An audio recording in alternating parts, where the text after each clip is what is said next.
My name is Scott, and at 62 years old, I thought I had seen enough of life to understand people's true nature. That Friday afternoon, I was driving to the bank with nothing more on my mind than withdrawing some cash from my granddaughter Emma's 5th birthday gift. She had been talking about this particular doll for weeks, and I wanted to surprise her. As a widower who had learned to trust completely in my daughter Amanda, I never imagined that a simple trip to the bank would shatter everything I believed about family loyalty. What I witnessed that day would force me to question not just my daughter's integrity, but my own judgment as a father. Before we dive into what happened, that changed everything, I would love to know where you are watching from. Please hit that like button if you have ever had to deal with family betrayal, and don't forget to subscribe, because this story will show you how sometimes the people closest to us can surprise us in the most devastating ways. Now let me take you back to that moment when my world turned upside down. Life had not been the same since Margaret passed away 2 years ago. Cancer took her slowly, painfully, and left me navigating a world that suddenly felt too big and too quiet. Margaret had been my compass for 34 years of marriage, and without her, I found myself leaning heavily on our daughter Amanda for emotional support and practical guidance. Amanda had always been our pride and joy.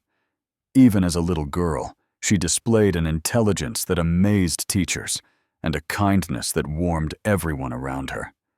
She excelled in school, graduated summa cum laude from college, and seemed destined for great things. When she married Tyler 3 years ago, I had some reservations. Something about Tyler struck me as opportunistic, though I could never put my finger on exactly what bothered me. He worked at a mid-sized marketing firm, earned a decent living, but there was an ambition in his eyes that seemed to go beyond his abilities. However, Amanda loved him, and that was enough for me to welcome him into our family. After Margaret's funeral, Amanda became my lifeline. She would visit twice a week, bringing home cooked meals and staying to clean the house that felt too large for one person. We would sit together and talk about Margaret, about Emma, about anything that helped fill the silence. During these visits, Amanda often helped me with tasks that had become overwhelming, including managing my finances. The decision to give Amanda access to my bank account seemed logical at the time. I had accumulated around $250,000 from my engineering career and Margaret's life insurance policy. At my age, I struggled with online banking and found the technology confusing and intimidating. Amanda suggested that she could help pay bills online and manage transactions when needed. She had always been responsible with money, and I trusted her completely. The bank paperwork was simple enough, and soon Amanda had full access to help me navigate the digital world of modern banking. Looking back now, I realized there had been subtle changes in recent months. Amanda's visits became less frequent, and when she did come, Tyler often seemed distracted or agitated. I attributed this to work stress and the challenges of raising a young child. Emma had just started kindergarten, and I assumed they were simply adjusting to new routines and responsibilities. Amanda occasionally mentioned that they were facing some financial pressures, but when I offered to help directly, she always declined, insisting that they could manage on their own. That Friday afternoon, my only concern was finding the perfect birthday gift for Emma. She had been talking non-stop about a particular doll she had seen in a store window, and I wanted to surprise her with it for her birthday party that weekend. The doll cost around $80, and I figured I would withdraw $100 to cover the gift, and maybe take Emma out for ice cream afterward. It was such an innocent, grandfatherly plan that made what happened next even more shocking.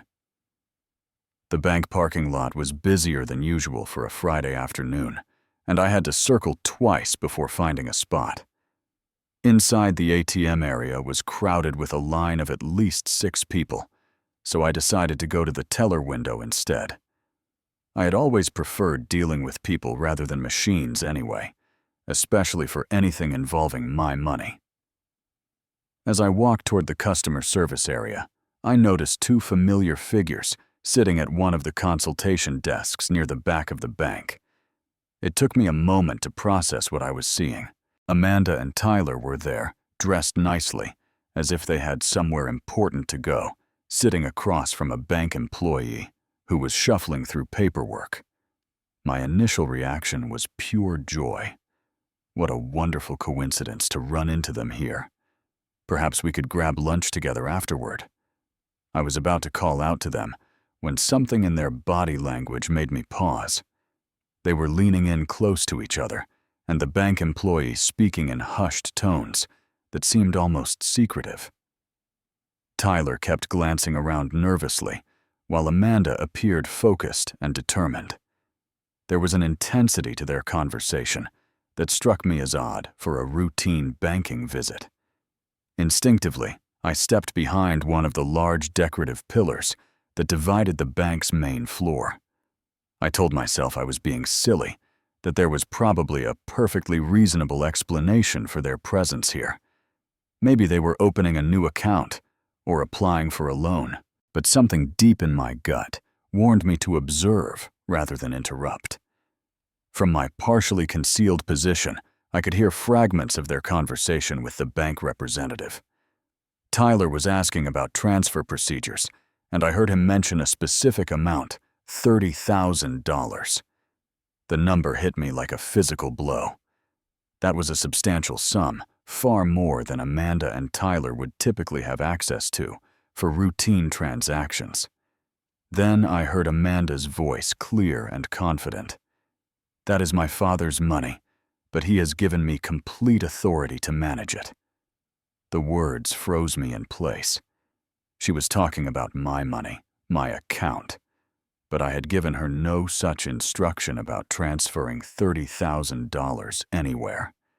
In fact, I had no idea that any large transfers were even being contemplated.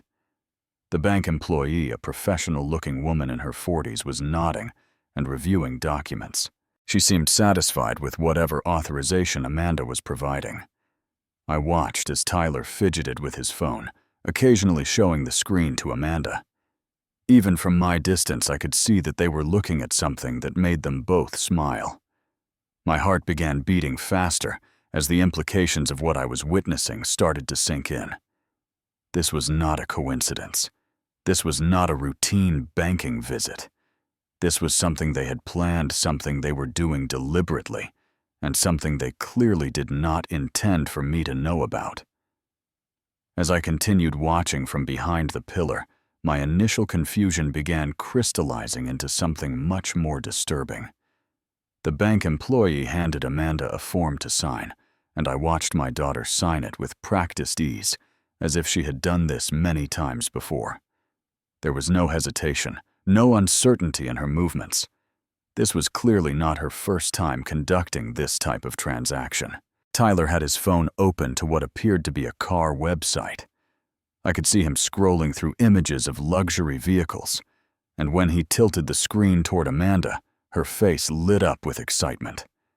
She leaned closer to him and whispered something that made him grin widely. Even though I could not hear their exact words, their body language spoke volumes about their shared anticipation and excitement. Then I heard Amanda say something that made my blood run cold. That BMW will look perfect in our garage. The pieces of the puzzle began falling into place with horrifying clarity. They were not just transferring money for some legitimate purpose. They were taking my money to buy themselves a luxury car. My mind raced back to a conversation from 2 weeks earlier. Tyler had approached me about what he called an investment opportunity. He had been vague about the details, but had asked if I would be interested in supporting their future by helping them make some purchases that would benefit the whole family. When I asked for specifics, he became evasive and eventually dropped the subject. I had declined politely explaining that I preferred to keep my savings available for Emma's future education and any emergencies that might arise. At the time, Tyler had seemed disappointed, but accepting of my decision. Now I realized that my refusal had not ended their plans. It had simply forced them to pursue a different strategy. Instead of asking for my permission, they had decided to take what they wanted using Amanda's access to my accounts. The bank representative was explaining something about transfer timing, mentioning that the funds would be available in their joint account within an hour. Amanda thanked her professionally, and Tyler stood up, extending his hand to shake the woman's hand. He said something about being grateful for the efficient service, and I could hear the satisfaction in his voice. As they prepared to leave, I heard Tyler say to Amanda, "Finally, we can get that car. Your dad will never even notice with all the money he has sitting around." Amanda's response was even more chilling. "As long as we are smart about the amounts and timing, he will never suspect anything. He doesn't even know how to check his account online." The casual way they discussed deceiving me, the calculated nature of their planning, and the complete lack of guilt or remorse in their voices hit me like a sledgehammer. This was not a moment of weakness or a desperate decision made under pressure. This was a deliberate, ongoing conspiracy to steal from me while pretending to be the loving family members I thought they were. After Amanda and Tyler left the bank, I sat in stunned silence for several minutes, trying to process what I had just witnessed. The friendly chatter of other customers and the routine sounds of banking business continued around me, but I felt completely disconnected from the normal world. My hands were shaking, and I realized I needed to understand the full scope of what had been happening. I approached the same bank representative who had just helped Amanda and Tyler. I introduced myself and explained that I needed to review my recent account activity. The woman whose nameplate read Mrs. Patricia Williams was helpful and professional as she pulled up my account information on her computer. When she handed me the printed statement covering the past 3 months, I felt the room start to spin. There were multiple unauthorized transfers, each one representing a violation of my trust and a theft of my security. The amounts varied from $5,000 to $25,000, and they had been strategically spaced to avoid creating an obvious pattern that might trigger automatic fraud alerts. The total amount stolen was even worse than I had feared. $87,000 had been transferred out of my account over the past 3 months. Nearly $90,000 of my hard-earned savings money that Margaret and I had sacrificed for years to accumulate money that was supposed to ensure my security in old age and provide for Emma's future had been systematically stolen by my own daughter and her husband. Mrs. Williams noticed my distress and asked if I needed a moment to sit down. I managed to maintain my composure long enough to request copies of all the transfer documentation. As she printed the papers, she mentioned that the person who had just conducted the $30,000 transfer had been very familiar with the account procedures, suggesting this was not their first time managing large transactions on my behalf. The drive home was the longest 20 minutes of my life. Every traffic light gave me another opportunity to review what I had discovered, and each review made the betrayal feel more real and more devastating. I found myself questioning everything I thought I knew about Amanda. Had she always been capable of this kind of deception? Had I been blind to warning signs? Had Tyler corrupted her? Or had she been the mastermind behind this scheme? At home, I sat at my kitchen table with the bank documents spread in front of me, like evidence at a crime scene.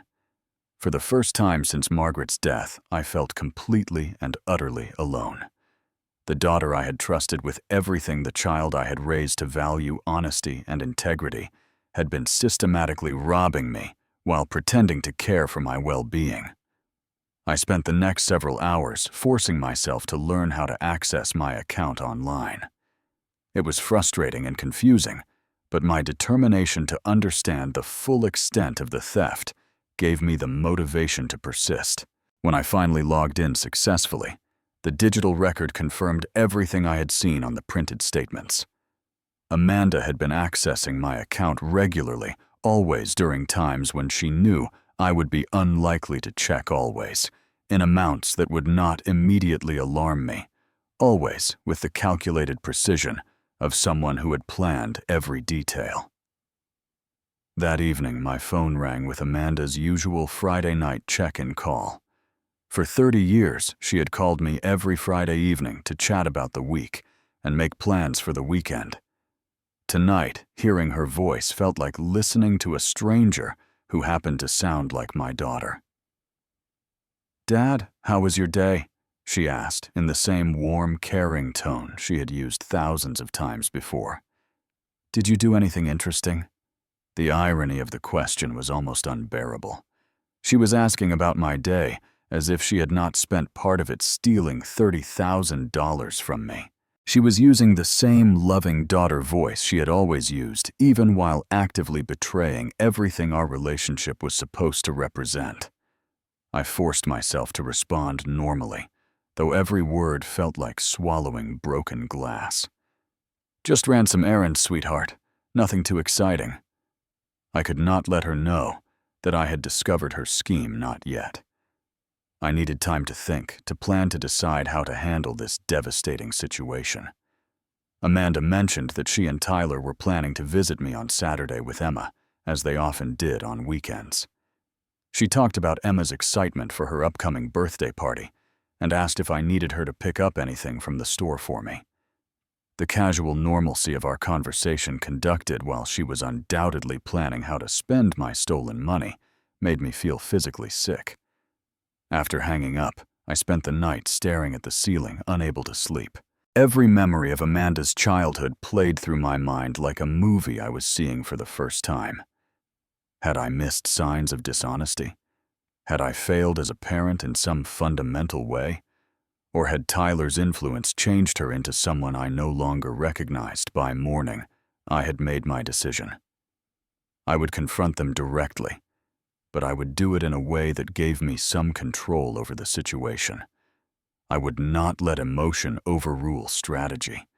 I needed to see how far this betrayal extended, and I needed to understand whether there was any chance of salvaging the relationship that had once meant everything to me. Saturday morning, I drove to Amanda's house without calling ahead. I needed to see their reaction when faced with unexpected scrutiny, and I wanted to observe their behavior when they thought they were safe from discovery. The address was familiar from countless family gatherings, but today it felt like I was approaching enemy territory. As I pulled into Amanda's driveway, the first thing I noticed was a gleaming silver BMW parked in the garage, where Tyler's old sedan used to sit. It was exactly the kind of luxury vehicle I had seen Tyler looking at on his phone in the bank the day before. The car represented more money than Tyler earned in half a year, and seeing it confirmed everything I had feared about how they were spending my stolen funds. Amanda opened the front door with her usual bright smile, but I noticed a flicker of surprise in her eyes when she saw me standing there unannounced. "Dad." "What a wonderful surprise. We were not expecting you until later." Tyler emerged from the garage, polishing cloth in hand, clearly having been detailing his new acquisition. When he saw me, his expression shifted from relaxed satisfaction to something that looked distinctly uncomfortable. He approached with an overly enthusiastic greeting that felt forced and artificial. "Scott, great timing. I was just, cleaning up the garage a bit." He gestured vaguely toward the BMW as if its presence there was completely normal and unremarkable.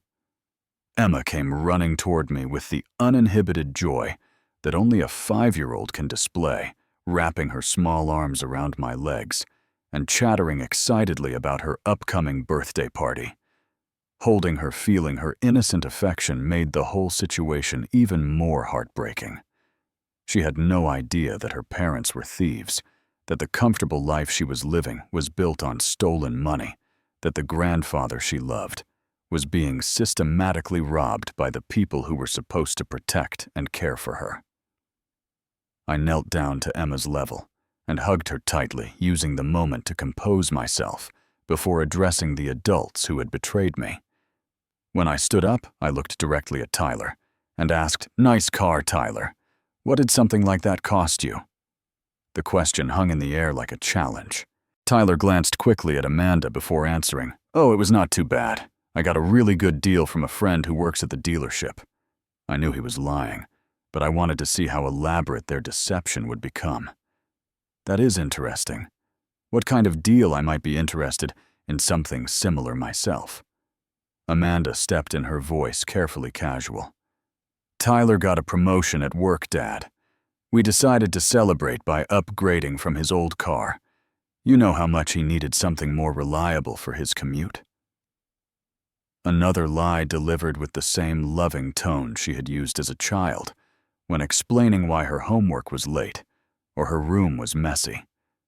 But this was not a childhood fib about forgotten responsibilities. This was an adult daughter lying to cover up a felony theft from her own father. I decided to stop playing games. Looking Tyler directly in the eye, I said, "That is interesting, Tyler, because a car like that costs about $30,000, and that is exactly the amount you and Amanda withdrew from my bank account yesterday afternoon." The effect of my words was immediate and dramatic. Tyler's face went pale, and he took an involuntary step backward. Amanda gasped and grabbed the doorframe for support, her carefully maintained composure crumbling in an instant. Emma looked back and forth between the adults, sensing the sudden tension, but unable to understand its source. "Dad, I can explain," Amanda began, but her voice was shaky and uncertain, completely different from the confident woman who had signed bank documents the day before. "I would very much like to hear that explanation," I replied calmly. "But first, I think we should discuss how you plan to return the $87,000 you have stolen from me over the past 3 months. The silence that followed my revelation was deafening. Tyler's face went through a spectrum of emotions, from shock to anger to what looked like panic. Amanda began crying, but they were not the tears of genuine remorse. They were the tears of someone who had been caught and was desperate to find a way out of the consequences. "Dad, we were going to pay it back," Amanda said through her sobs. "We just needed to borrow it for a while to get through some financial difficulties." "Borrow." I repeated the word with deliberate emphasis. "Borrowing requires asking permission and agreeing to terms. What you did is called stealing, Amanda, and you did it while pretending to love and care for me." Tyler's initial shock was rapidly transforming into indignation.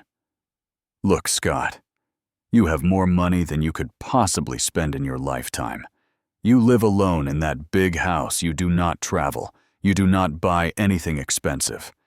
That money was just sitting there, earning minimal interest while we were struggling to build a life for our family." His words revealed the sense of entitlement that had made this theft possible. In Tyler's mind, my money belonged to him simply because I was not spending it fast enough to suit his expectations. He had convinced himself that stealing from me was somehow justified because I was not using my savings in ways he approved of. "That money," I replied with steel in my voice, "was earned through 40 years of work. It represents every sacrifice your mother-in-law and I made to build security for our family. It was intended to ensure that I could take care of myself as I age and to provide for Emma's education when the time comes. You had no right to decide how it should be used." Amanda tried a different approach, appealing to our history and relationship. "Dad, you raised me to be independent and responsible. We saw an opportunity to improve our situation to give Emma a better life. We were not being malicious. We were trying to be proactive about our future. By lying and stealing from your own father, I could not keep the pain out of my voice any longer.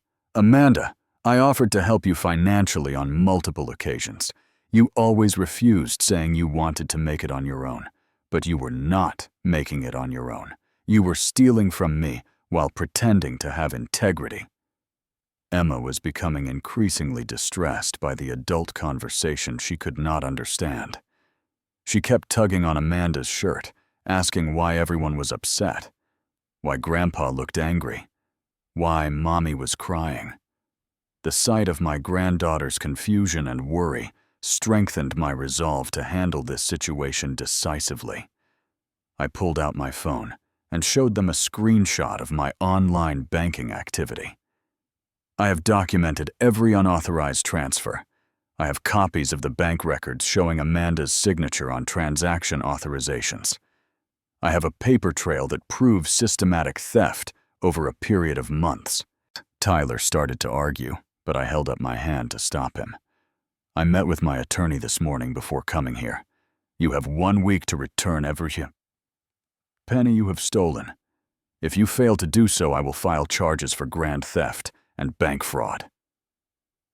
Amanda fell to her knees, grabbing my hands and begging me not to destroy her family. Tyler stood behind her, his face a mixture of fear and resentment.